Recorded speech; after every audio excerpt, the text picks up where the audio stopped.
Environ 300 000 personnes sans abri en France, un nombre qui sans cesse augmente. En 15 ans, celui-ci aurait doublé. Dernièrement, un couple faisait la Manche au centre-ville d'Amplepuis. Ces trentenaires, accompagnés de 6 chiens, ont surpris, voire inquiété des habitants, et plusieurs d'entre eux sont allés en mairie pour se plaindre. Leur camping-car se trouvant dans une rue adjacente du centre-ville. Ils se sont arrêtés à Amplepuis car ils ont eu un accident. Le radiateur du moteur a été endommagé, impossible de poursuivre leur route sans faire une réparation. Pourquoi faire la Manche et se trouver dans une telle situation? Que s'est-il passé dans leur vie? La jeune femme et son compagnon de route nous racontent. Moi, c'est Microbe. Oui. Voilà. Je suis surnom de mon père de rue. Oui. Je suis tombée à la rue très très jeune. Je ne l'ai pas choisi à la base. En fait, et j'ai eu un suivi avec des éducateurs, voilà, et moi quand j'étais plus jeune, et après je suis tombée dehors, et c'est des vieux des anciens qui m'ont pris sous leur aile en fait, et du coup j'ai repris son surnom en fait. Voilà, c'est symbolique. C'est votre papa? C'est pas mon vrai père, c'est mon père de rue. C'est quelqu'un qui m'a pris sous son aile quand je suis tombée à la rue, j'avais 13 ans. Où êtes-vous né? Dans quelle région?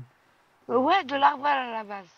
De l'Arval. Mais ma mère a fait une dépression. Il y a eu des trucs compliqués dans ma vie. Et du coup, je me suis retrouvée dehors. Voilà.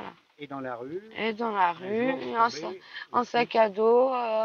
J'ai voyagé et être en sac à dos. Et là, on a un camion et on voyage en camion.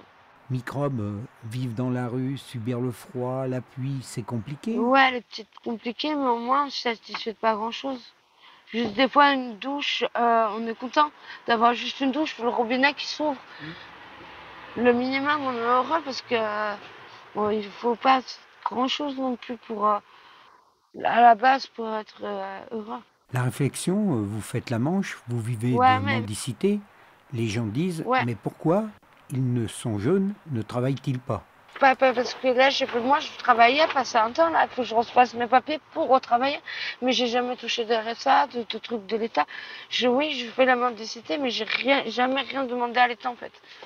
Ouais, avant je travaillais, j'étais maréchal, j'ai arrêté de travailler pour me sevrer de certaines addictions.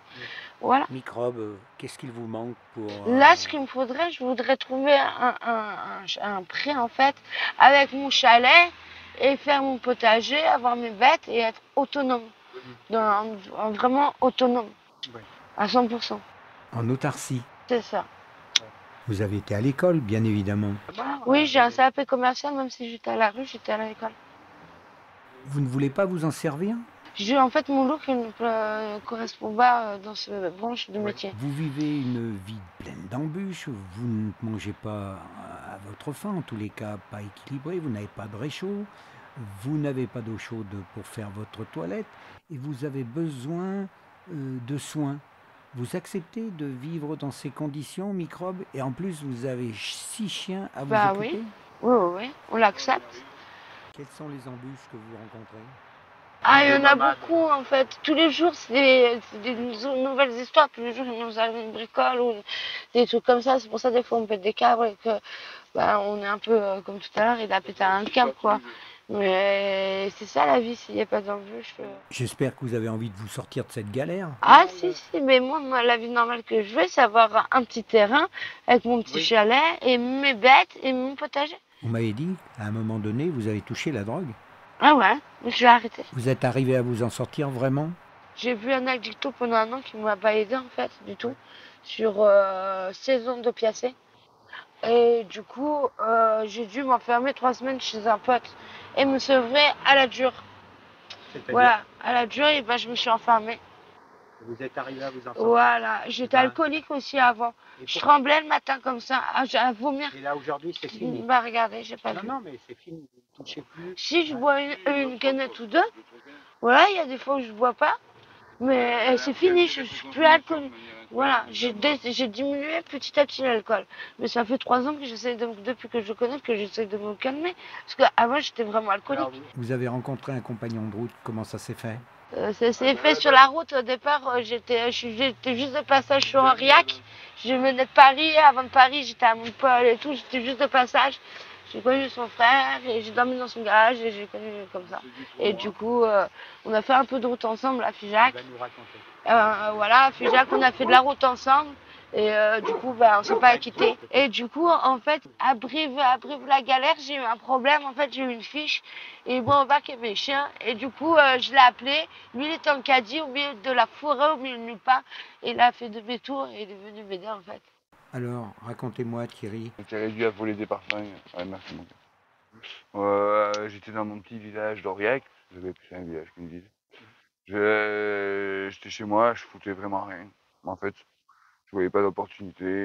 Tout ce qui était pas prescrit, ça n'a jamais vraiment été mon délire. Vous aussi, vous avez touché la drogue? Un petit peu, je suis méchite. Ouais. C'est sans doute une part du problème, ça m'avait rendu un peu feignant.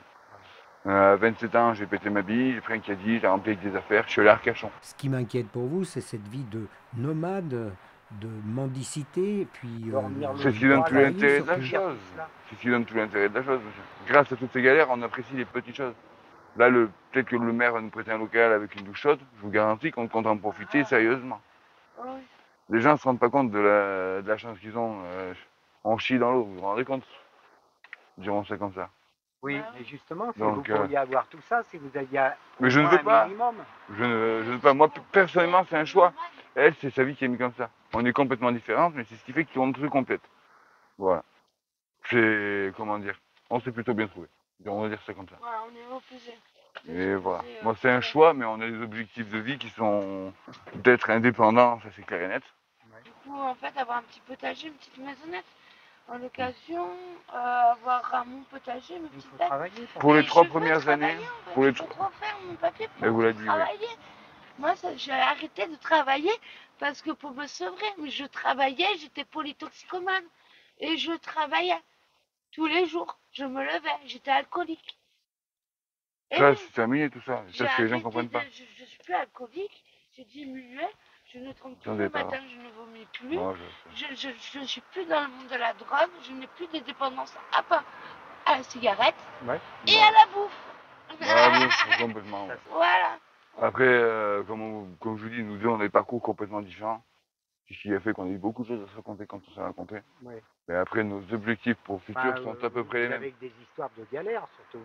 C'est des galères, mais qui font tout l'intérêt de la chose. En fait, c'est qu'en ayant eu des galères, c'est ce qui nous forge. Aïe! C'est ce qui nous C'est forge. ce qui forge la personne qu'on est en fait. Et en ayant des galères, ça nous fait grandir. Parce que c'est On a eu des ayant petites tout choses ça maintenant. qu'on grandit dans On apprécie les petites choses grâce à ça. en fait. Oui. Que certaines personnes à 60 ans, ils ont rien vécu, ils ont Je pas vois qu'il y a bougé. les- Et du coup, comme mon petit frère de cas, il a 19 ans et il sait beaucoup plus de choses que certaines personnes. Et oui.